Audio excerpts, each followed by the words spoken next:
India today national media survey చెప్పుకొచ్చింది. వైఎస్ఆర్సీపీ పార్టీకి 2 MP సీట్లు చెప్పింది. అదేవిధంగా టీడీపీకి 12 నుంచి 13 ఎంపీ సీట్లు చెప్పింది. బీజేపీకి 4 నుంచి 6 ఎంపీ సీట్లు చెప్పింది. ఈ సర్వేలో ముఖ్యంగా గమనిస్తే వాళ్ళు ప్రెజెంటేషన్ ఇస్తూ వైఎస్ఆర్సీపీ పార్టీ సింబల్ వేస్తూ చీపురేశారు.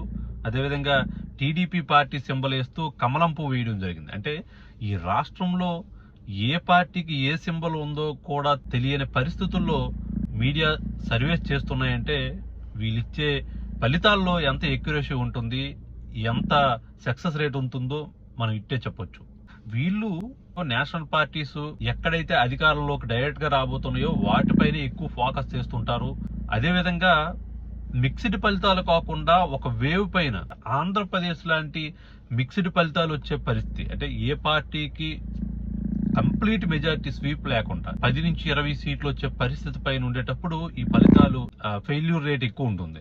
అంతేకాకుండా వైఎస్ఆర్సీపీ పార్టీ పక్కాగా గెలిచే స్థానాలు, అంటే కళ్ళు మూసుకొనే చెప్పొచ్చు ఈ స్థానాలకి ఇంకెదురు లేదని చెప్పి, నంద్యాల, కర్నూలు, కడప, రాజంపేట, అరకు, చిత్తూరు, తిరుపతి ఈ స్థానాలకి 100% పక్క, ఇంకా డ్యామ్ షూర్ గా వైఎస్ఆర్సీపీ పార్టీ వస్తుందని చిన్నపిల్లలనే చెప్తాడు. ఈ 6 స్థానాలు వైఎస్ఆర్సీపీకి పక్క స్థానాలు. 2 స్థానాలే వస్తాయంటే ఎక్యురేషన్ మనం చెప్పొచ్చు. బీహార్ లో లోక్ జనశక్తి పార్టీ 5 స్థానాల్లో పోటీ చేస్తే దానికి వచ్చే ఫలితాలు 6 స్థానాలు ఎంపీలు వస్తాయంటూ రాసుకొచ్చింది. అటువంటి ఫలితాలు ఇచ్చే పరిస్థితి ఉంటే ఈ నేషనల్ మీడియా నమ్మే పరిస్థితి ఎక్కడ కూడా లేదు. ఛత్తీస్గఢ్ లో వీళ్ళు ఎగ్జిట్ పోల్స్ చెప్పేటప్పుడు కాంగ్రెస్ పార్టీ వస్తుందని చెప్పింది, కానీ మనం చూసాము ఛత్తీస్గఢ్ లో అనూహ్యంగా బీజేపీ పార్టీ అధికారంలోకి వచ్చింది.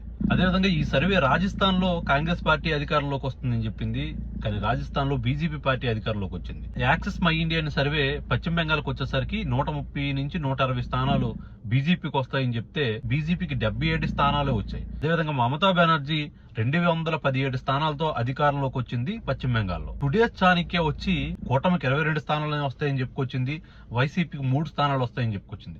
గతంలో టుడేస్ చాణక్య చాలా రాష్ట్రాల్లో ఫెయిల్ అయింది. అది పక్కన పెడితే ఆంధ్రప్రదేశ్ విషయంకి వచ్చేసరికి 2019లో ఏం చెప్పిందో చూస్తే 2019లో టుడేస్ చాణక్య వచ్చి టీడీపీకి 17 స్థానాలు వస్తాయని చెప్పింది, కానీ 3 స్థానాలు మాత్రం వచ్చాయి. వైసీపీకి 8 స్థానాలు వస్తాయని చెప్పింది, 22 స్థానాలు కైవసం చేసుకోవడం జరిగింది. ఈ సర్వేస్ పట్టుకొని టీడీపీ అన్ని పేజెస్ లో తిప్పడం జరుగుతుంది. టీడీపీకి చెప్పిన సర్వే సంస్థల్లో మరికొన్ని సర్వే సంస్థలు ఏంటంటే పాప్కార్న్ మీడియా 151 స్థానాలు ఇచ్చింది, రింగ్ టు పోల్ 150 స్థానాలు ఇచ్చింది, క్రికెట్ ఛానల్ 120 స్థానాలు ఇవ్వడం జరిగింది, రాకెట్ సర్వే అని చెప్పి 151 స్థానాలు ఇచ్చింది, పవర్ ఆఫ్ తెలుగు అని చెప్పి 151 స్థానాలు, pioneer survey, survey factory, Leo news ఇలా ఒక్కొక్కటి 120 నుంచి 150 స్థానాలు ఇచ్చుకుంటూ వచ్చాయి.